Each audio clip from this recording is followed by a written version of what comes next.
Good morning, good afternoon, good evening, wherever you are, and welcome once again to FreeThought Hour, my chat show where I introduce some guests. And today I've got two.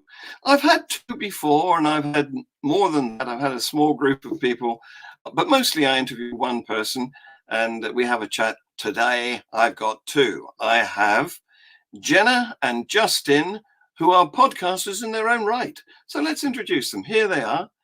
Ladies first. Hello, Jena. Hi, good How, afternoon. how the devil are you? I am well today. I just Excellent. got my booster yesterday, so my arm is less sore and I'm feeling good. Yes. Good, good, good. Well, I woke up this morning, which I always regard to be positive. That is positive. Yes, yes. And here's Justin. Hello. How the devil are you, Justin? Good, good. I've been boosted longer than the supposed medical professional here, and Uh, and I actually ran a 5K race this morning, so I'm doing pretty good. Wow. Yeah, that's something I wouldn't attempt to do. no, So, neither. my show usually starts by asking my guests to give us a bit of their backstory, because very often there's some interesting goings on there that the viewers like to watch. We're all nosy about each other's past, aren't we? So this is what I start out asking. Now, in your case, being in America, in the US of A, the likelihood is that you were raised in a religion. That's not the case here, where religion sort of almost died out last century, coming back a bit now, unfortunately. But I'm in the UK, and it's a different. We're not so. Religiosity is lower in the UK than it is in America. So I'm sort of guessing that you've both escaped from a religion. Am I right? More or less. Well, I'll speak for myself. I grew up Christian, Baptist Christian. I've only deconverted in the last three, almost 3 years, nearly. But I am indeed like a closet atheist. So anyone outside of my podcasting or just general online friend groups does not know that I am an atheist. So no family, close friends. Yeah. Ooh, so we're going to have to keep this video secret then. I mean, you could try, but my face is already out there. So So that's interesting, because I was a bit like that too, originally.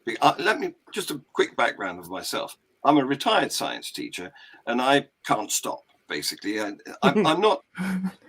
I'm not an aggressive atheist. I don't want to strangle people who are God-fearers. I'm happy to let them believe what they like, but I want to educate people in how science works. And usually a side effect of that is they give up their belief system, but it's not my primary aim. So how about you, Justin? How did you start out? I was not really raised religious. I've never been to church. I mean, I've never been to church in setting of like being religious. I've done for work and a couple times as a kid for various reasons, but I have virtually no religious background. I've never read the Bible. My involvement in the community is mostly because I grew up around and have to live and deal with people that are religious and kind of try to control our country and legislate laws and promote religious-based morality and all that other stuff. So my initial involvement came from more of a skepticism in science communication rather than escaping religion or trying to, educate on religious beliefs. Well, that's sort of an easy route, isn't it? That's more like me. We never got involved, never got netted. It's easy, but at the same time, the best, like the most effective science communicators, vaccine advocates, secular activists, the best ones that I know of are all like very former evangelicals or former religious or formal anti-vaxxers, because they've been down that road. They know the pitfalls and the traps. They know the failures in logic and reason, and they know that these people aren't less than me, or they're not less than, or they're not dumb. They're not unable to learn, because I was that person before. I just have more knowledge, more awareness now. So there's a lot better connection there for people that have started off that way. Not saying that I would prefer that, but there's definitely benefits to having a different backgrounds. Yeah, definitely. If you've come from an indefensible position, like being an anti-vaxxer, and you've found out how wrong you were, then you're likely to be much more of an evangelist for others. Yeah, we had we talk about that occasionally, and we had a recent little chat about that, about how people that were lifelong atheists just do not tend to be activists in any way. They just go, I've never believed in that stuff. It doesn't bother me. It doesn't affect me. Why do I care? Well, that's right. But that's also, in the US at least, that's a position of privilege, and it's rare to not be affected by it. But you just may not be affected by it enough to care to learn and interact with people, or maybe you just assume that everybody's like a lost cause and it's not worth your effort.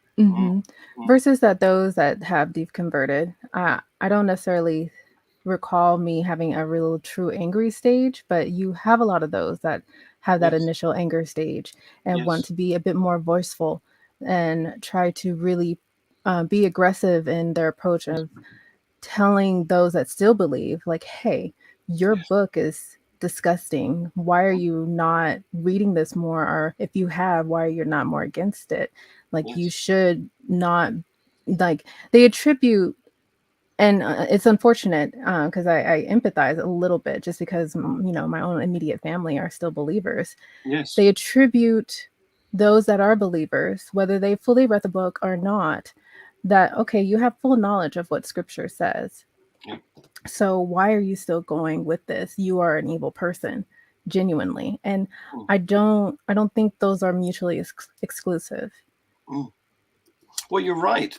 It's strange to me because I'm connected to people who are very Christian, and I don't want to offend them. They're not dumb, and they're nice family people who, look after everybody as much as they can. And but the tendency is for you to, once you come out and say that you're on the other side of the fence, not a believer like them, the tendency for them seems to be to immediately polarize you as some sort of alien or demon or something. In fact, this very evening, I'm in my studio now, and downstairs we've got guests who are Ghanaian, and Ghana is one of it's probably the second most religious country in the world, where 99%, or is it 95%? There are two, Nigeria and Ghana. They're vying for number one in the religiosity stakes. Yeah. And these people were raised heavily into the Bible, and they're lovely people. And I'm not some sort of anti them in any sense at all. But once you've revealed, they tend to think of you in terms of being something horrid.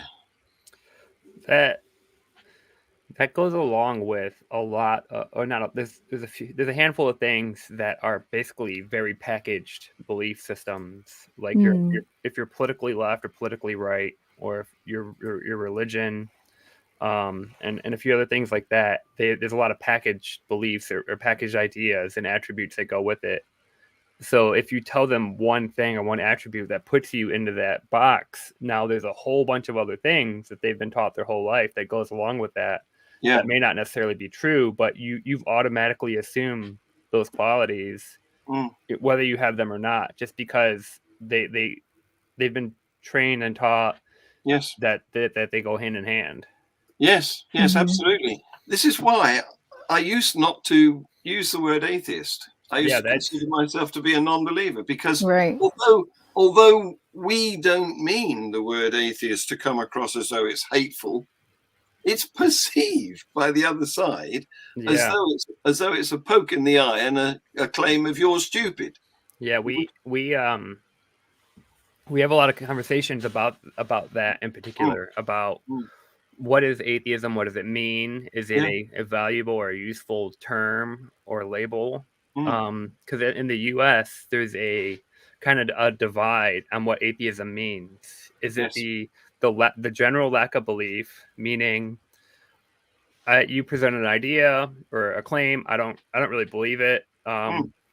Now, is that enough to make one an atheist, or is it what traditionally what you'd see in philosophy texts or discussions about it is, you know, I am asserting that gods don't exist. Now these are Mm. two totally different things with different Mm. burden of proof, but Mm. there's an effort to unite those two groups to have for what I believe is a political motivations to have a bigger united front, a bigger voting bloc, Yes.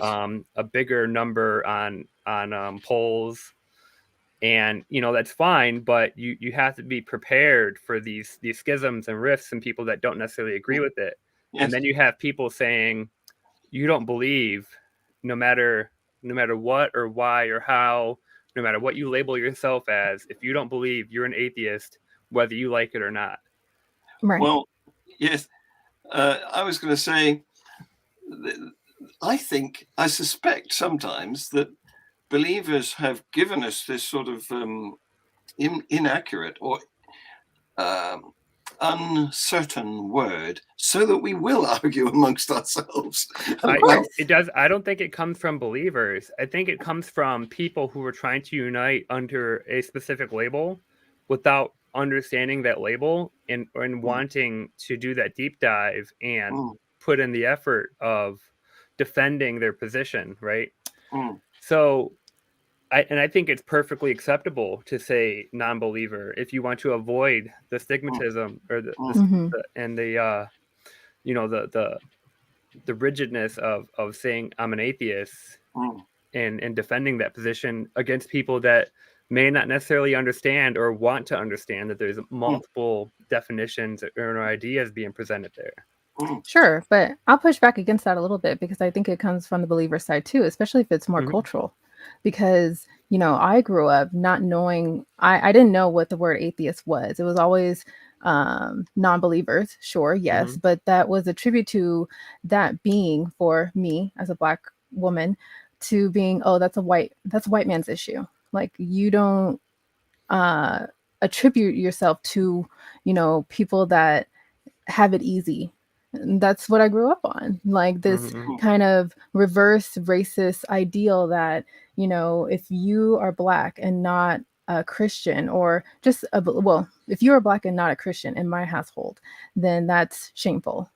And you're attributing to yourself to white man culture. And you're attributing yourself to wanting to just be against family too. And you're attributing yourself for not being a Black completely, Yeah. because Yes. that's synonymous. And You're a triple apparently, traitor. yeah, I'm a triple traitor. Yeah, yeah. How weird. Should we use the Richard Dawkins scale? 1 to 7. I If, I know of it. I don't like it. I don't like. I'm not But too familiar, but it's 1 through 7 of theism to atheism. Basically, most people that we interact with daily are a 6, which is a I don't believe in God, I don't have a burden of proof type, and then yeah, 7 yeah. is anti-theist. I don't believe in God, and I also assert that I have evidence that gods don't exist. Right, And right. it flips on the other side for theism, with 1 saying I believe in God and I have evidence, and then 2, it's basically it goes from Gnostic theism to Gnostic atheism. Does that all also comport with someone classifying themselves as a weak or a strong atheist or whatever? Yeah, yep. Yeah, That's what the actual labels are that's as what I you go thought. through the yeah. numbers. Yeah. Yeah. Mm. I don't know if it's, I mean, I know that it's the most popular probably because Dawkins himself is popular and promulgates it. I just don't know that. I think Dawkins himself and his ideas and his authority as a, you know, socio-political and science communicating figure is waning very heavily in the online atheist community. Indeed. Yes, he's been targeted by quite a lot of bad press lately, unfortunately. Well, he's also been terrible at Twitter since Twitter has existed. Yes. A lot of the old guard atheists are really bad at Twitter. Yes. And I think some of that comes from when they were first coming out, and you know, many years ago, being an atheist was something you couldn't talk about. It was really a free speech issue, right? And it was this we need to have safe spaces, we need to have open public forum, we need to be able to express ourselves. And they've continued that on to some degree, but they're also now they're taking a position on socioeconomic and a lot more social issues rather than just science in the classroom and science in government and religion and government type stuff. So when they chime in on minorities with trans rights and black rights, stuff like that, they're so far removed from what's going on today that it comes across as very tone deaf. Yeah. Yes, indeed. Yes. So somebody like Dawkins will put on Twitter that, oh, we don't want to teach the controversy in a classroom. We should not give equal time to creationism, to intelligent design, to these really bad science ideas. But on the flip side, he'll say that, oh, we need to have free speech and colleges should be safe spaces and we should be able to talk openly about racial and trans issues and stuff like that, which are very competing ideas. Right. And so that kind of stuff is just it's becoming very tone deaf with in light of the like new problems that we're trying to address. Yes, which have become higher profile thanks to social media. Previously, a lot of these things were like we all used to be in the closet. They weren't talked about at all. Yeah. Well, I mean, you still. Oh, go ahead. I'll go since you said. No, yes, thank you. No, it's still. We're still having trouble with communicating or talking about politics, talking about religion, talking about faithless people, whether it be about raising your children, whether it be about social, just breaking down social norms, disregarding antisocial issues and things like that. So it's still a heavy. These topics, these subjects are still hard to speak on in open forum, and it's difficult for someone that wants to, play a little bit of a devil's advocate too, because then they'll get shut down. I mean, I think we both have difficulty talking about these subjects, and two have difficulty communicating with each other. That's not, vitriolic or just puts anyone down. Yes. I've got something to say to that, because I think part of the trouble is that up until now, at least, up until Zoom and YouTubing, social media was mostly text-based. And there's two problems come out of that. One is that the nature of the beast means that it's permanent. Whatever you said, however long ago, whatever the culture at the time was like, when things could have been said acceptably but aren't acceptable today. Right. That's one problem. It's permanent. And the other problem is printed or written words can be interpreted because they lack the delivery, the intonation, the body language. And so it depends very much on how the reader receives it. And if he's got a hateful mood on at the moment, he's going to look at it in a very negative way. Yeah. And don't say a response that's in all caps. That just shows that you're angry. Yes, absolutely. Yes.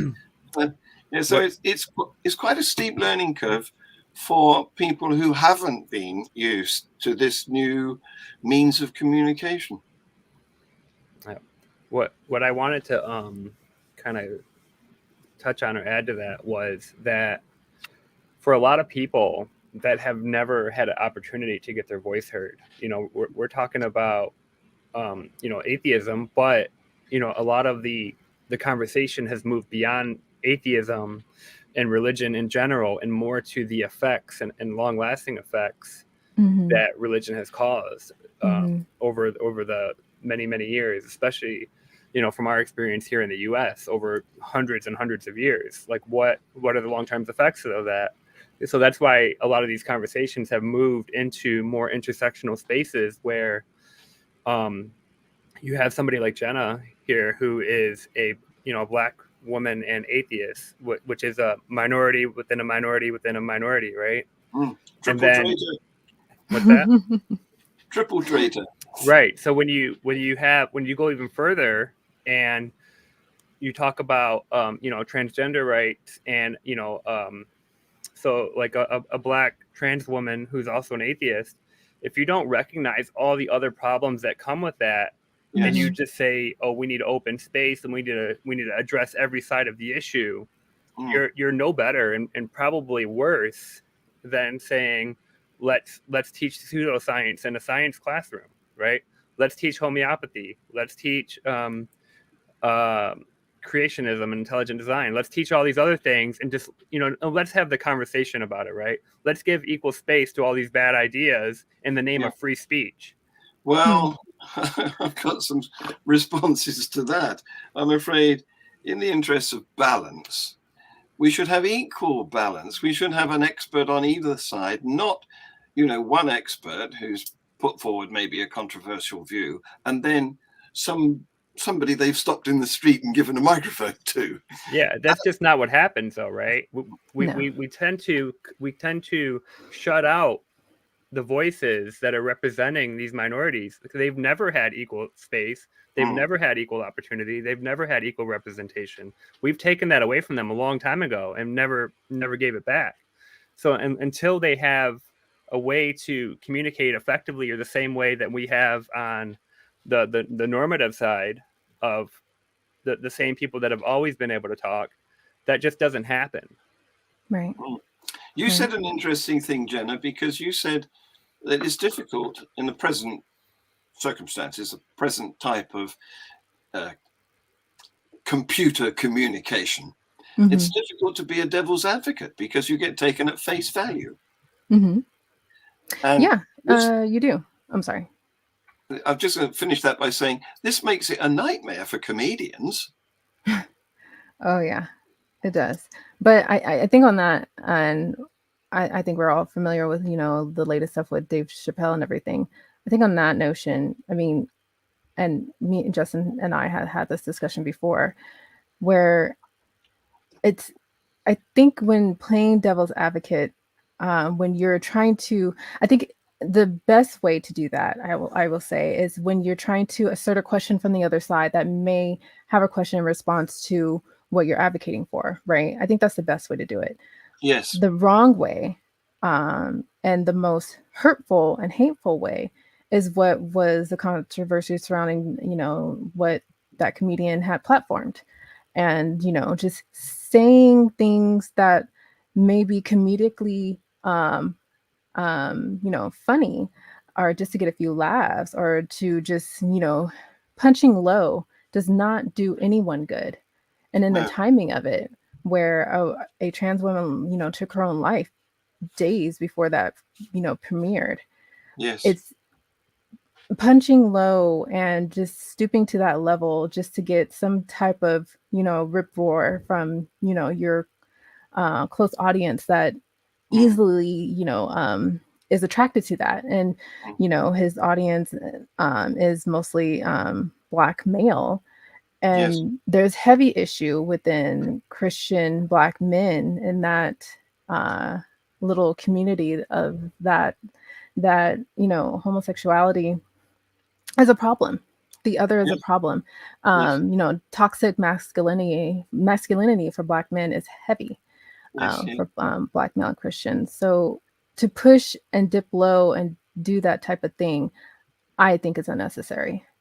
Absolutely. There's a more appropriate way to go Well, about that. what's really telling about that in that special is at the very end, he says, "I'm not going to tell these jokes anymore until we're all laughing together." Mm. And so that's a 100% admission That- that he knows there's people that this is highly offensive to, but Yes.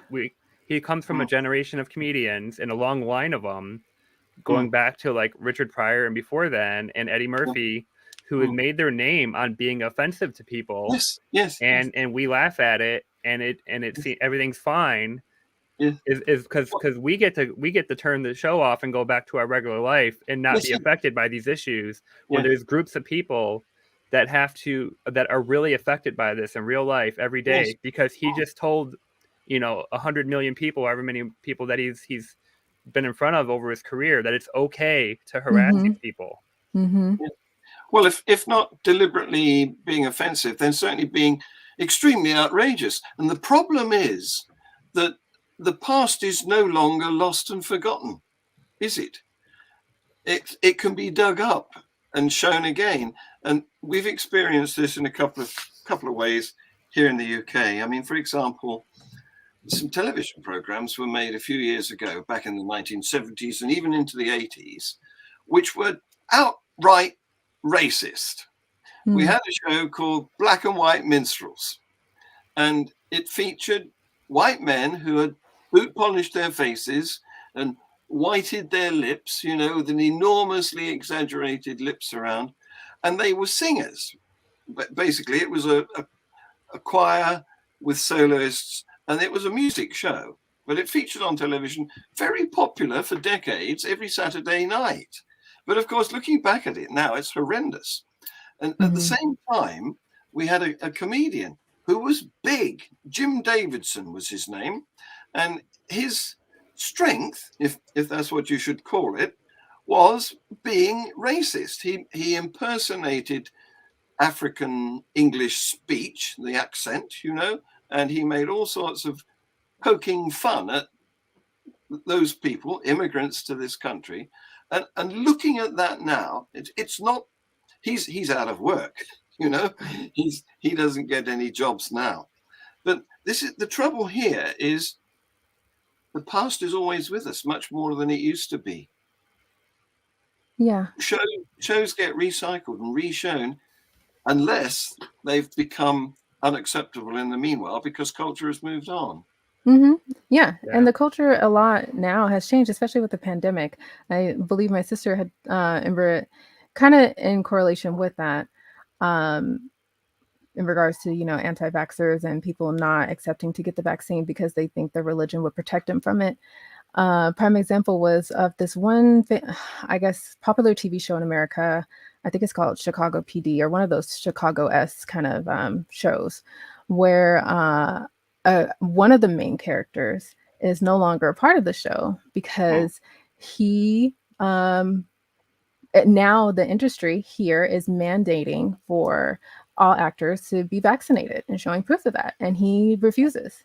And I think he recently did an interview stating that I don't want my health record or my personal health history to be revealed, and I am a father of 4 children, and the Lord will protect our Christian home, and so whatever. And the ignorance of that, and I pettily remarked and said, well, I hope God doesn't give you COVID, and if so, well, it was within his will, so there you go. And I could be petty and say that to anyone that comes up to me and ask questions about COVID-19 and about vaccinations and things like that.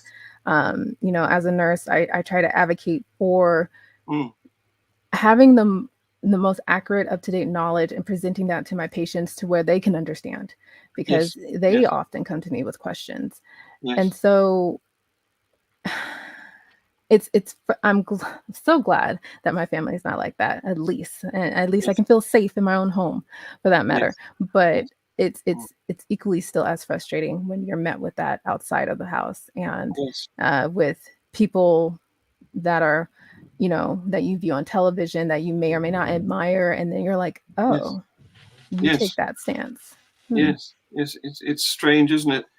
But I expect you're aware of street epistemology, because we've been talking about questioning, and it's the power of the question, isn't it? What people Mhm. don't like is being told. If you go out and say an assertion, your opinion, or even if it's a real fact, like get vaccinated, for good's sake. Right. Yeah. They don't like that. But asking them questions, getting them to examine their belief system and why it's at odds with the scientific advice, that's a different matter.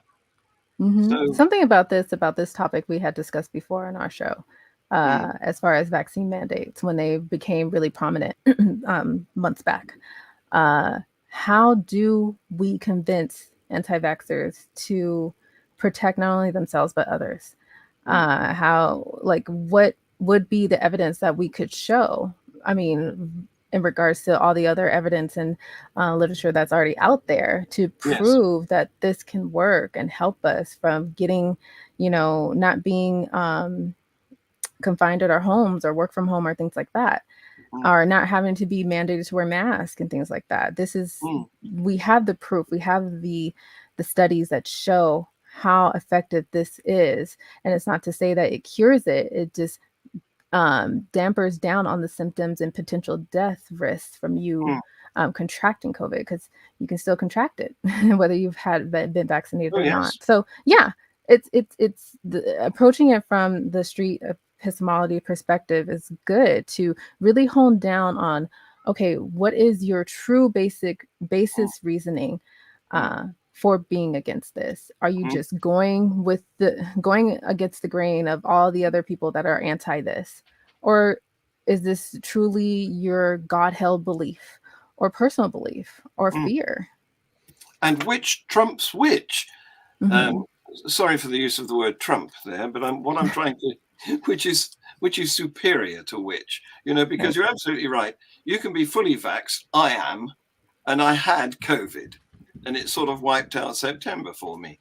I didn't Mm. die, because if you've had the vaccination, you survive, but it's still very exhausting.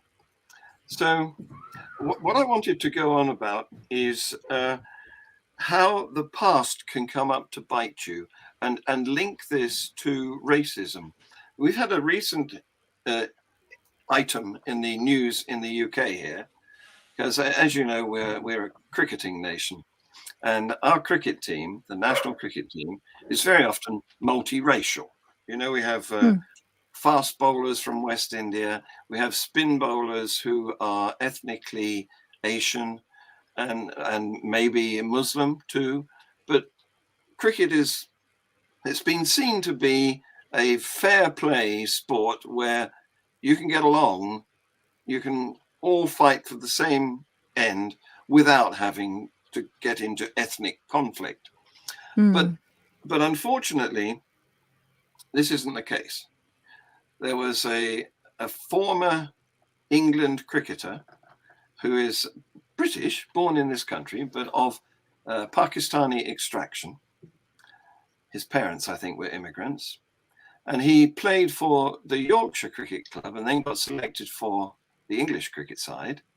And he has told recently how he had to put up with all sorts of racist abuse in the dressing room. Mm. Probably the most horrifying incident was when, as I think a 16-year-old boy, early, youth cricketer, he had red wine forcibly poured down his throat, which of course is a big no-no if you're a Muslim. So Mm. he's come out and he's a whistleblower. He's come out and revealed all this going on. Everybody's horrified, and we're looking at trying to clean up the image of cricket. And several people have resigned. The chairman of the Yorkshire Cricket Club and previous captain has apologized. All sorts of things have been happening. But after this has been going on for a week or so, somebody dug into his Twitter, went back 12 years, and found a tweet where he was anti-Semitic. So the whistleblower had a whistle blown on him. That whole conversation, or this topic, this thing, it's really complicated, right? Because if you're 10 or 12 years old and then you're subject to racism and abuse and all these other things for decades, it's almost not that you're guaranteed to do it, but you're going to be prone to kind of take on some of these behaviors and kind of learn these bad habits and bad things yourself, because you don't only learn from your parents, you don't only learn from school, you learn from your peers and your surroundings. Yes, so, and you don't necessarily learn from the good examples either. Right. So a lot, and just like we know that a lot of people that are, sexual abusers are, or people that have or do sexual assault were abused and assaulted as children. Not all of them, but a lot of people are. So it's tough because we've there's always a conversation about what is the redemption arc. What can you do to redeem yourself or regain acceptance in your community once you've committed these things. Now I don't know what the anti-Semitic tweet said or whatever it was, but you don't dismiss decades of like systematic abuse because somebody had a tweet or a handful of tweets or an idea 12 years ago. No. That's whataboutism. That's a red herring. That's a whole separate issue. Yes. It has nothing to do with that.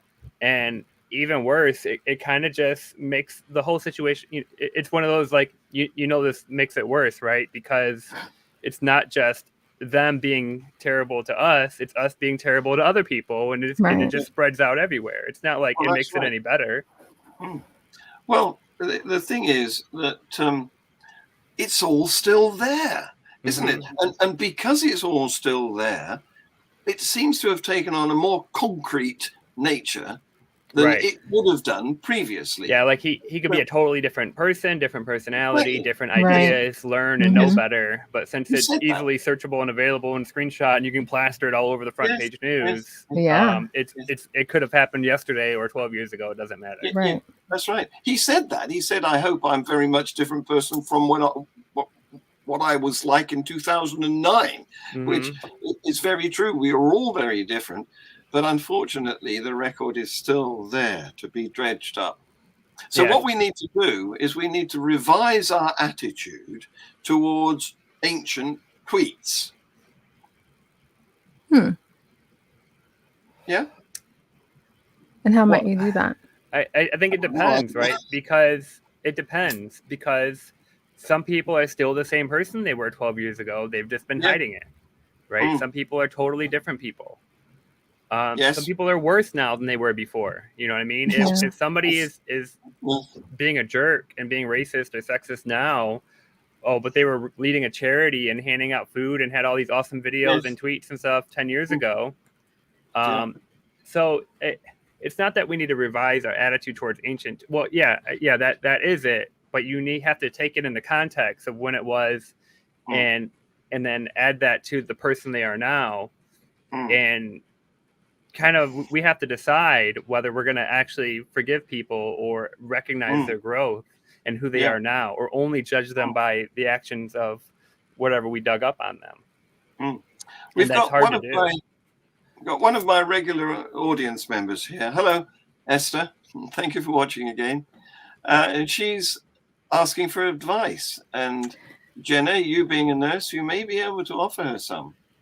I'm fully vaccinated, but yet I get the booster. I received a letter about vaccination for kids, but my 12-year-old autistic son doesn't want the vaccination, but I want him to have it.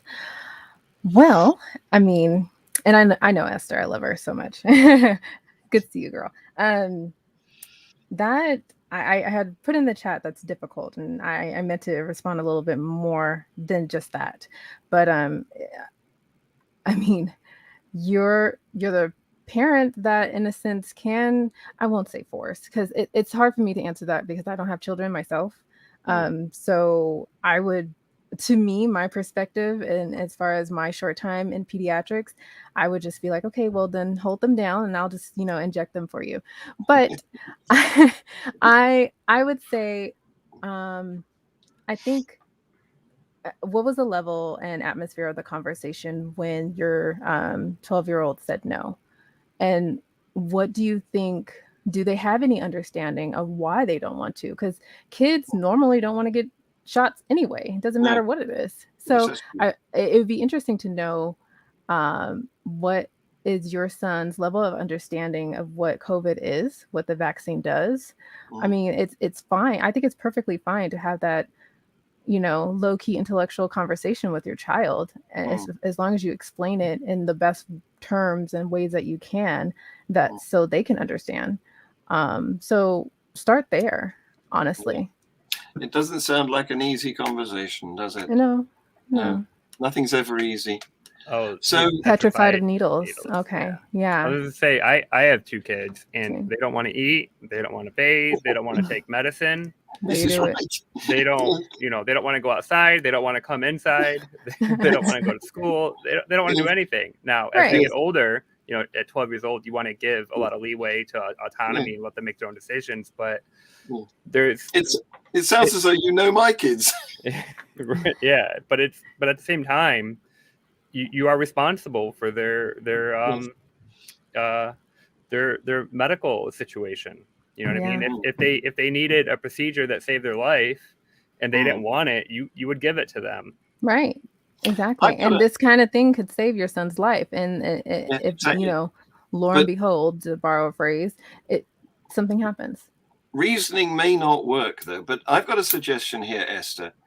He's petrified of needles. Well, you haven't had your booster jab yet. Can you take him along and let him witness you being injected so that he can experience how non-frightening it is? That is the best thing. I've come across parents that I've given, countless flu shots to. They would bring, I'm not ready for mine yet. I'm going to come back next week, bring my kids. And they use that to demonstrate, this is okay. Mommy's getting it. When I get a shot, I just look away and pretend it's not happening.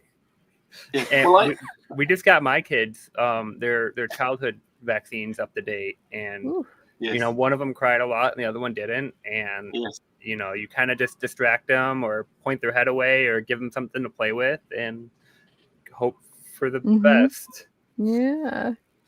Pre-medicate. No, it's kidding. I did something very similar to that a few years ago when I was taking a very young child to get her shots. And I took her to my flu jab first, and I pretended not to have noticed that I'd had it, and said to the nurse, "Are you going to give it to me now?" Pretending that I hadn't had it.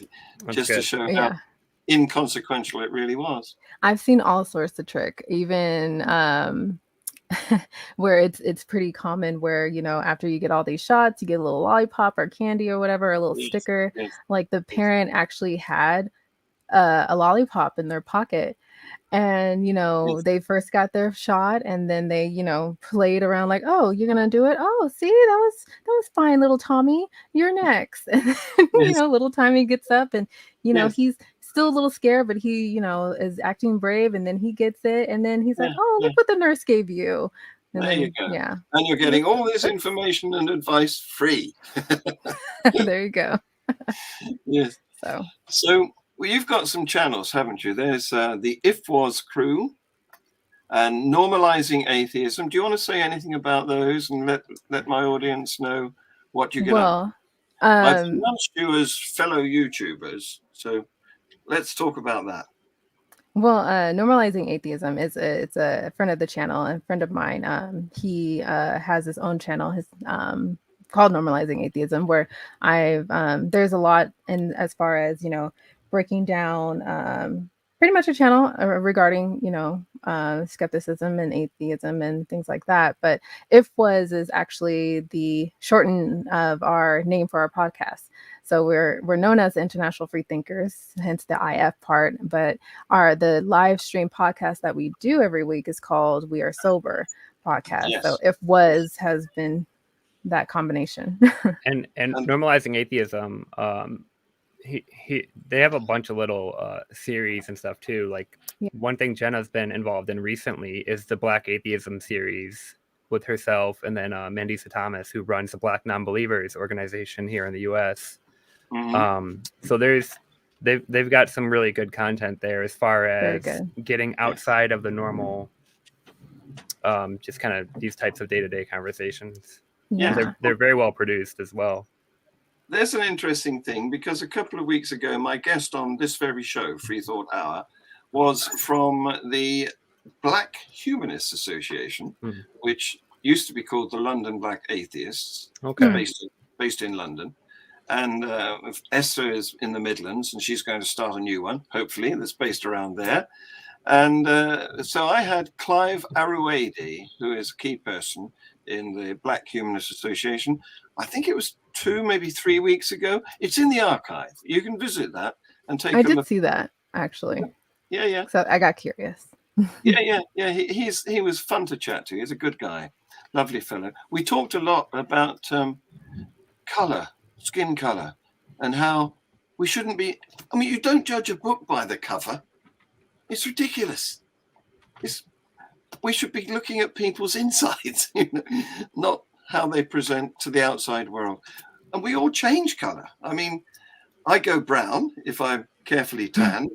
And when I'm in the antipodes, no, not Justin. I do not tan to save my life. No. Well, you've got a little bit of ginger in you, which is goes with it's good Irish blood. Yes, it goes with not having a very good tanning skin. But I'm not a great tanner, because when I went to New Zealand some years ago, I discovered why the New Zealanders and sometimes the Australians call English people Poms. Do you know why? No, why? It's because we go the color of pomegranates. Interesting. The sun in that part of the world has that peculiar effect on the skin of Northern European ethnics, if that's the word. So there you go. I put a banner up to show. We are sober, but I must ask you now: is that a confession? What? No, it's not a confession, and it's also oftentimes not true. In our earlier stuff, very not true. This is a hard question. That's good news. So try. Yes. The name came about when basically a lot of like insomnia and late night conversations and kind of off the wall chats led to, I can't believe we're talking about this while we're sober. And it just kind of a really early thing that stuck. So a lot of it was mostly just conversations that you would only expect to have while not being sober. Yes. Right. Which also tended to happen quite often, especially early on. Yes. One thing I wanted to touch on really quickly is that you're right in that we should not judge people by their skin color about how they look. However, we have to recognize, just like with atheism, that the people who are being judged do not have the choice to opt out of that. Right? We can opt out of it. I can stop doing it because it's almost never done to me. I can just stop playing that game. Right? I don't have to be involved in that game. I can just say I will never judge people by their color, yada yada, and it won't affect me one way or another. But when we're talking about Black people and people of color, they don't have that option. No. we can tell them, hey, we shouldn't judge by each other by our color. We can say I don't see color. We can we can say all these things, but that's an extremely privileged position to talk about, because this is not something that they chose or that they opted into, or a game that they ever wanted to play. It's something that was pressed upon them for many, many centuries. Absolutely. At this point. It's like the Asian cricketer that I was talking about. He none of us have any option about the color of our skin, but the nonsense has been attached to by Northern Hemisphere white people to people with darker skin. That's the problem, and that's what we've got to get rid of. I like what Morgan Freeman said. You know Morgan Freeman? Mm-hmm. He was being interviewed one time by a white interviewer, and he said, I'm going to ask you, they were talking about leading up to racism, and he said, I'm going to stop calling you white, and I'm going to ask you to stop calling me black. That's the way we're going to get rid of racism. I thought that was quite nice. I like Morgan Freeman, but that's nonsense. I know. No. Not going to work. No. Because it'll work between those two people, right? But those two people are able to have a civil, productive conversation. The people that have the problem are not those two people. Exactly. No. Right? Exactly. And those are the people that need to be educated to become like those. Right. And that only happens from within and some external pressures. You can't ask people that are being oppressed actively to change and fix their oppressors. That's not how it works. Or you can ask the oppressed person to not look at a situation and not try to, lay down the black card to say, that situation is instantly racist just because that such and such person was targeted by the other. And I'm like, you can't say that to a person like myself or the family of that associated person. It's ignorant. It really is. And to add on top of, with being a Black atheist, there was, when I did a production video with normalizing atheism, there was in the comments there was a lot of comments that suggested that I was creating a subgroup of primarily Black people that are atheists, and we shouldn't divide each other. We shouldn't be we shouldn't be exclusively Latino atheists or white atheists or Black atheists. We are just atheists. And I'm like, I didn't create anything. I didn't create that. That's existed because there's so little of us, and we have such unique deconversions from that. That is separate from if Justin was Christian in his past life, then my unique deconversion is separate from his experience because of our skin color and because of how we are seen as people in America. Even more so the fact that because I'm a woman. Yes. Well, you've had to live this for a lifetime, haven't you? And I experienced this sort of secondhand because I have got half Ghanaian daughters, and they have lovely skin. I keep saying to them, I wish I had your skin, because I go out and I get sunburned.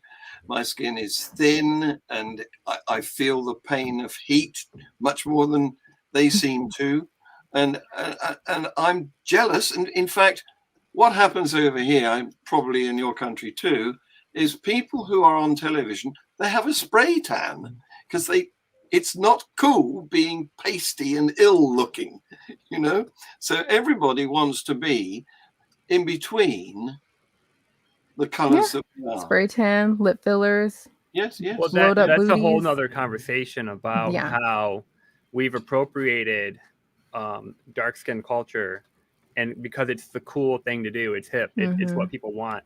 150 years ago, 200 years ago, they were putting on white wigs and powder on their head, and that was what was cool. That was the celebrity. That's right.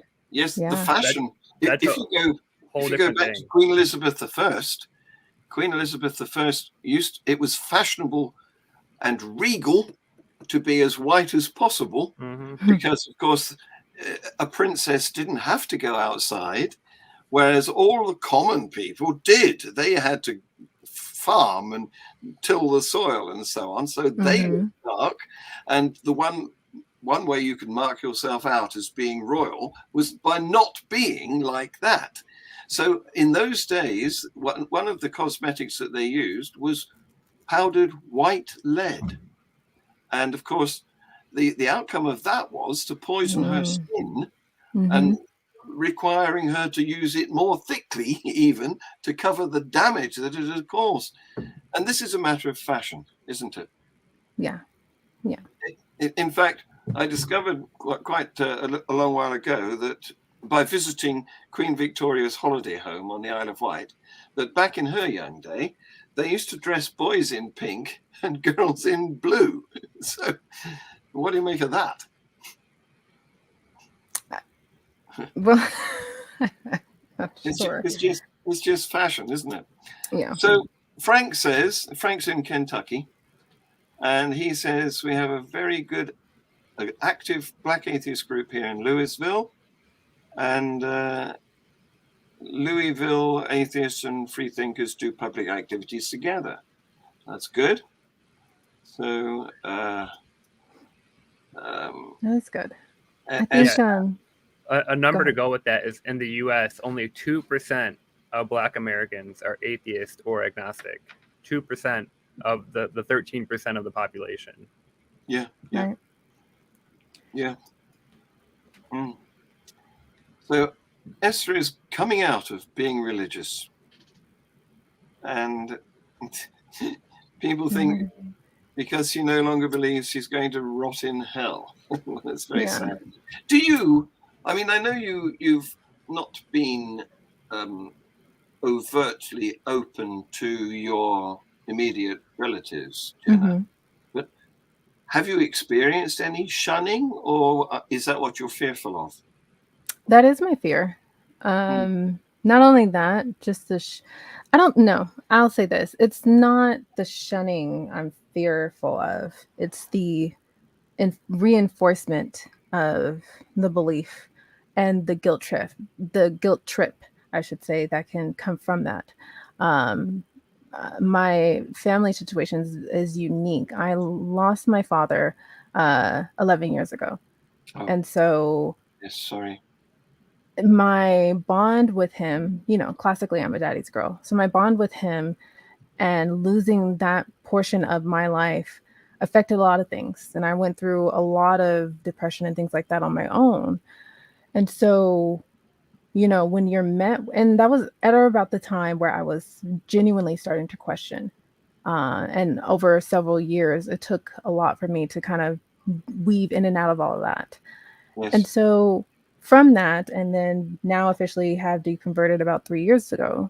Yes. A lot of that grief still holds, obviously. And I think my fear is, given the uniqueness of my family dynamic now, my sister and my mother have very strong personalities, and they're very deep in their faith. And so I don't know how I could best handle that situation if they knew, as far as trying to reinforce the faith in me and then applying the guilt of my dad and him not being here and how he would feel, things like that would deepen that sorrow. Yeah, and it's a can of worms that you don't really want to open, isn't it? Right. Yeah. And I don't know what support I do have or can have at that moment in time where I would feel okay. Yeah. And I'm only going to chime in because I've talked to Jenna about this a bunch of times, but there's one more aspect of that is her sister and her mom heavily rely on each other for support. And if she comes out to them, they're going to lose her as their own support. And she cares enough about them to try to protect them from that, from themselves and their own bad beliefs, which is a very strange position to be in. Yeah. So it's best in your circumstances. It's best to remain stumm, probably. Yes. Yeah. Do you know? I think that sometimes people, especially people who are known experts in a particular field, and they tend to lose their humility to an extent, and they start making pronouncements in some other field where they are not expert. And I'm thinking while they're doing that, I mean, I don't want to name anybody who we've already talked about during this show, but when I'm thinking when they're doing that, why did you go there? You know, there was no need for you to express an opinion about this particular controversial issue. Just leave it. Well, or leave it to the actual experts of that issue. Yes. Right. Yes. Mm. It's very frustrating. So I don't know whether we've got time to delve into your deconversion, Jena, because that could be quite a long subject, and maybe we should save that for another occasion, because we're coming to the end of the hour. In fact, we have just reached the end of the hour. But Esther has told us that when she deconverted, she came out straight away, and to hell with it. But her circumstances were very different. I think she was it is, and I know many like that. I admire that about people that have their own lives and are comfortable to be, this is me, I don't care what you think, and do the things that they do. And I hope to get that way someday. I really do. Yes. And everyone comes from it differently, but I don't strive away from, obviously, separate from what me and Justin do, I do other stuff where my face is out there.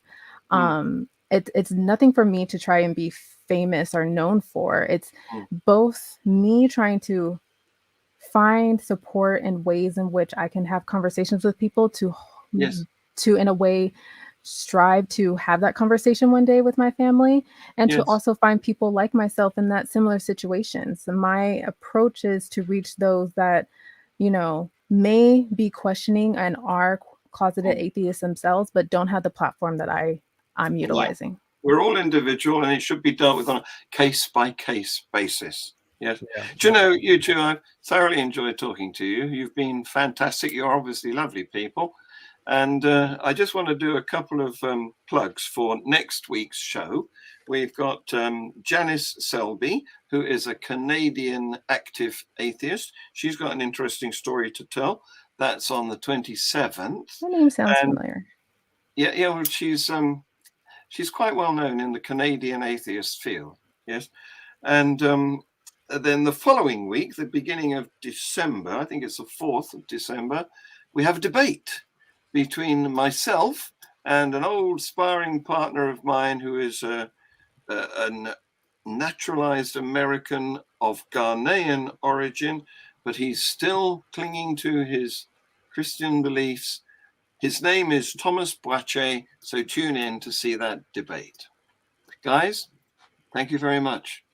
Thank you to my audience too, and all the future audience as well, who might watch this as it's left on in 12 years. Yes. It can be found on FreeThought Production forever. Bye-bye.